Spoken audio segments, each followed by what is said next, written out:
कि सिख मज़हब के रूहानी पेशवा बाबा गुरु नानक देव जी के 549वें जन्मदिन दी तकरीबात शुरू होने वाली। उस सिलसिले की इंतजाम किए गए, की बंदोबस्त किए गए, ये जानने लिए असी मौजूद हाँ मतरूका वक्फ इमलाक बोर्ड के तर्जुमान अमर हाशमी साहब को। दसोगे सानू कि की अरेंजमेंट किए हैं ਜਿਹੜੇ बाबा गुरु नानक देव जी के जन्मदिन की तकरीबात ਜਿਹੜੀਆਂ जारी रही उन्होंने यात्री आ रहे उन्होंने की इंतजाम किए इस बारे? बिस्मिल्लाहिर्रहमानिर्रहीम। पहली गल तो बड़ा बड़ा शुक्रिया जनाब, तशरीफ लाए, तुहानू इज्जत बख्शी है। बाबा गुरु नानक का 549वां जन्मदिन तो भारत चों इंशाअल्लाह इस साल पिछले साल तो ज़्यादा सिख यात्रियों ने आने की उम्मीद है सानू, जबकि कैनेडा तो अमेरिका तो लंदन तो तमाम मलाजन पाकिस्तान समेत तकरीबन 20-25 हज़ार तो ज़्यादा सिख यात्री ननकाना साहब मौजूद होंगे। ऐसे इस ननकाना साहब जो गुरुद्वारा बाबा जन्मदिन बाबा गुरु नानक का जन्म स्थान खूबसूरत सजाया गया।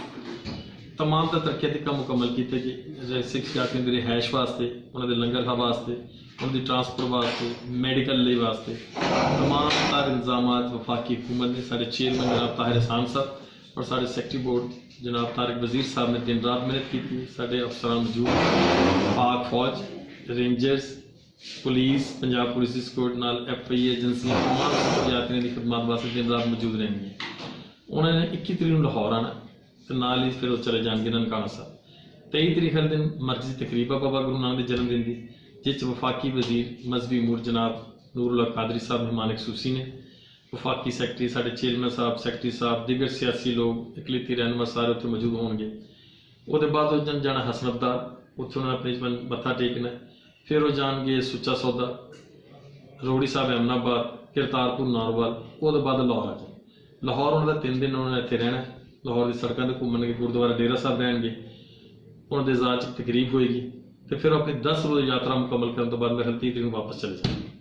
उन्होंने तमाम तर इंतजाम जोड़े ने हुकूमत पाकिस्तान पंजाब हुकूमत की कोआर्डिनेशन साढ़े चेयरमैन साहब खसूसी हदायत सैकटरी बोर्ड साहब ने टीमें तश्कील दी ने और असी तमाम तर इंतजाम उन्होंने मुकम्मल किए हैं। और इस मरतबा पहली मरतबा तुम देखो जो आ रहे हैं पाकिस्तान तो उस दिन 12 रबीउल अव्वल साढ़े सरकार दो आलम रहमतुल आलमीन दुनिया च आमद दिन है। तो रहमतुल आलमीन का ही फरमान है कि गैर मुसलमाना प्यार करो, अकलीता ना प्यार करो। ये उन्हें दरस की तकमील है कि 12 रबीउल अव्वल वाले दिन असं उन्होंने इस्तकबाल से करते हैं। इस तो पहले अगर तुम याद हो तो वड्डी ईद वाले दिन पाकिस्तान आए हैं, 10 मुहर्रम वाले दिन पाकिस्तान आए, तो असी सारे अपनी मजहबी अकायद में जानते हुए सारी चीज़ें देखते हुए उन्होंने इस्तकबाल उन्होंने खिदमत से सारा दिन पेशी है।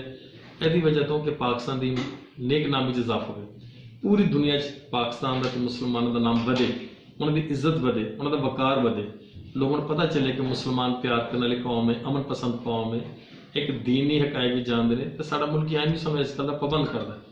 तो असं चाहते कि साढ़े इस अमल के जरिए पाक भारत तालुका भी बेहतरी हो और सिख मुस्लिम रिश्ता नहीं जो गैर मुस्लिम ने सिखा पाक मुसलमान अपना प्यार बना। बहुत शुक्रिया जी। अमर हाशमी साहब के कोलों तुसीं सुन रहे थे कि इन्होंने सारी तफसीलात सानू दसियां कि इस बारे की प्रोग्राम तय किया गया, की शेड्यूल बनाया गया और कितना सिख यात्रियों का इस्तकबाल किया जाएगा और उन्होंने की इंतजाम किए गए हैं और 10 रोज़ा जी उन्होंने यात्रा है वो कितने कितने जाएंगे, की कुछ करेंगे। इस तो बाद असी अगले मरहले के उन्होंने बाकी इंतजाम जोड़े किए गए वो भी लैके हाजिर होवांगे तो उस तो बाद फिर तुहानू उन्होंने यात्रा के दौरान भी हर थां ते नाल लैके जावांगे।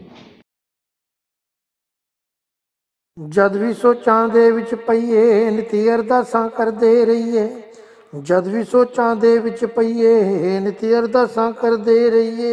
ओ गुरुआं दी धरती उत्ते मत्था टेकण नूं मेरे नैण तरसदे रहिंदे ने ननकाना वेखण नूं, मेरे नैण तरसदे रहिंदे ने ननकाना वेखण नूं। दाता तेरी जन्म भूमि नूं जाके शीस झुकावां, दाता तेरी जन्म भूमि नूं जाके शीस झुकावां।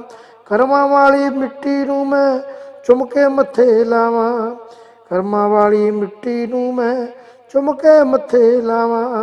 फिर शांति मिलनी मेरी रूह प्रदर्शन नूं, मेरे नैण तरसदे रहिंदे ने ननकाना वेखण नूं, मेरे नैण तरसदे रहिंदे ने ननकाना वेखण नूं।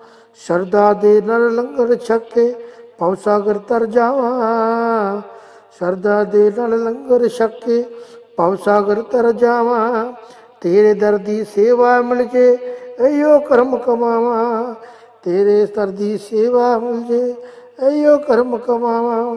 ਹੱਥ ਜੋੜੇ ਅਰਦਾਸ ਕਰਾਏ ਦੂਰੀ ਮਿਟਣ ਨੂੰ, ਮੇਰੇ ਨੈਣ ਤਰਸਦੇ ਰਹਿੰਦੇ ਨੇ ਨਨਕਾਣਾ ਵੇਖਣ ਨੂੰ, ਮੇਰੇ ਨੈਣ ਤਰਸਦੇ ਰਹਿੰਦੇ ਨੇ ਨਨਕਾਣਾ ਵੇਖਣ ਨੂੰ।